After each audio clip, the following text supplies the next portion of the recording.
And that was a tough pill to swallow. Now, the third word, the third B we have is barren. Remember, I'm going to make you a father of many, yet you're 75 years old and you have no kids. And the thing is, how are you going to have these kids? And all of a sudden, Sarah, she's not getting any younger and she's not having any kids at all.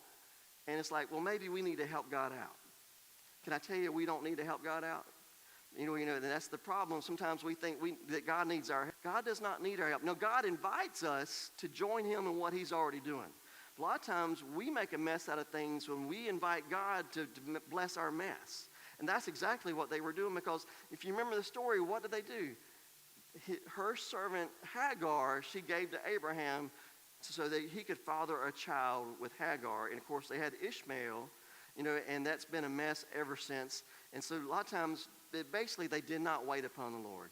Now, if they'd have waited upon the Lord, then things would have been a lot better and they would not have Ishmael. And it was just, it was a mess. And we're still in that mess today. Basically, they were not willing to, her barrenness, they weren't willing to wait. The fourth B, last B we've got this morning, is backsliding. You'd think he'd have learned his first lesson the first time by telling the truth to the Egyptians. Well, they get to the land of the Philistines. You got King Abimelech, and he doesn't tell the truth again. He says, hey, let's tell her too that she's my sister. That way, if anybody has any question, they won't kill Abraham to get her. And sure enough, King Abimelech sees Sarah, and he takes her in to be his wife. That very night, he has a dream. Just like last week we talked about, God does give dreams. To be very, very careful on your dreams, because I know, like, my wife has crazy dreams.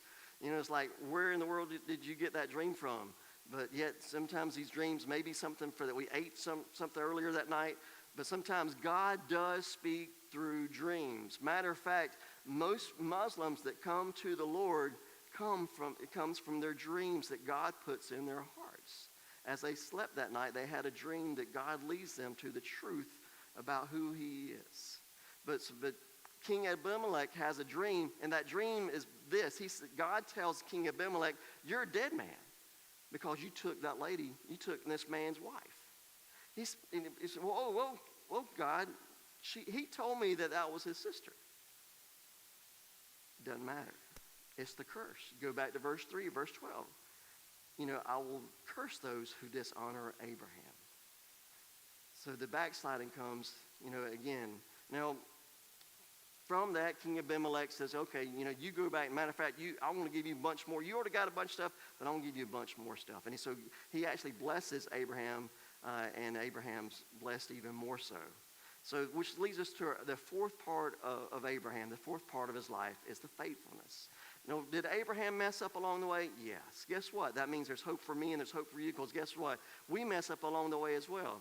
But yet, see, there was a call on Abraham's life, just like there's a call in our life. Now, that call may not be the same. God may not call you to go to a foreign and distant land. Sometimes he does. Sometimes he may call you to Belize. Sometimes he maybe call you to Romania or different places in the world.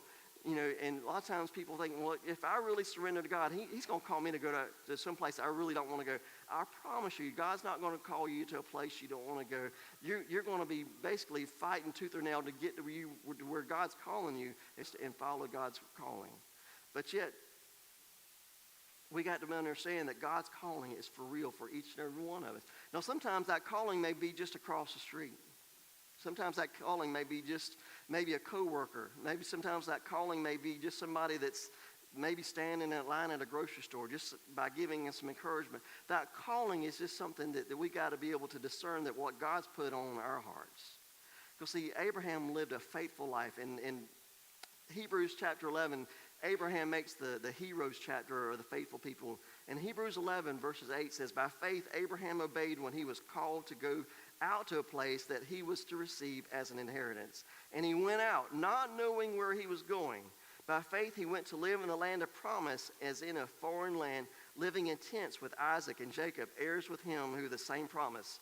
For he was looking forward to the city that has foundations, whose designer and builder is God. Now, what city is that he was looking forward to? That's heaven.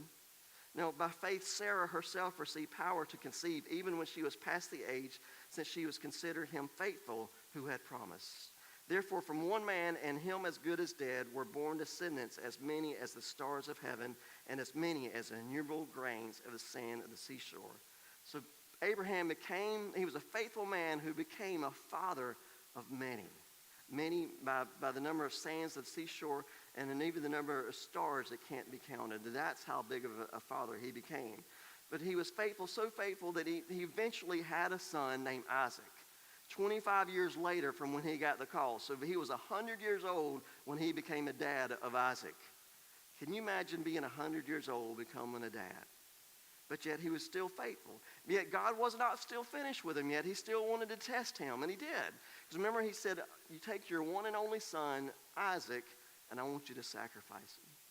He took him up to the mountain, and on the way to the mountain, Isaac saying, okay, hey, Dad, where's the lamb? He said, God will provide. All anything that Abraham kept saying to him, God will provide. That's all he kept saying.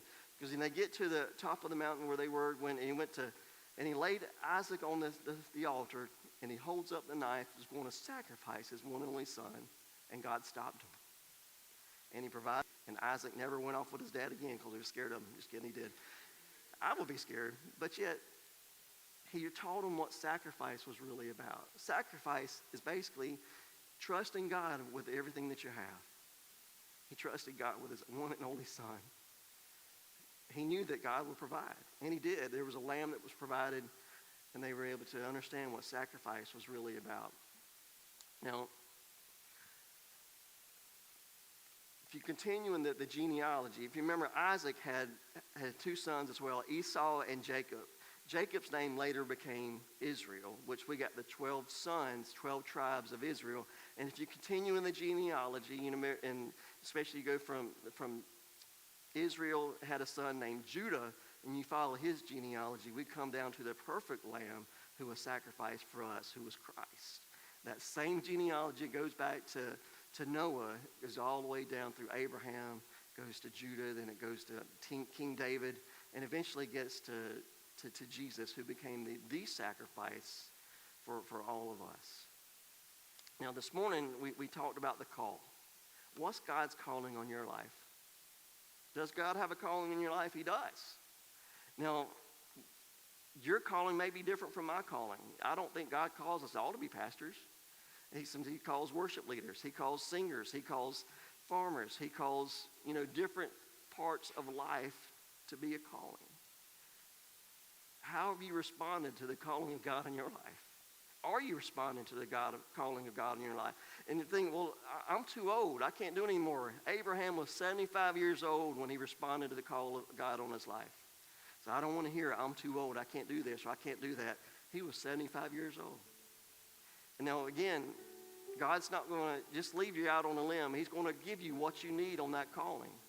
Now, again, it may not be something where you got to go around the country to get to. It may be just across the street. It might be here where God's calling you to be a part of the family at church here, doing something that maybe you thought, there's no way I could do that. You know what? You can't, but God within you can.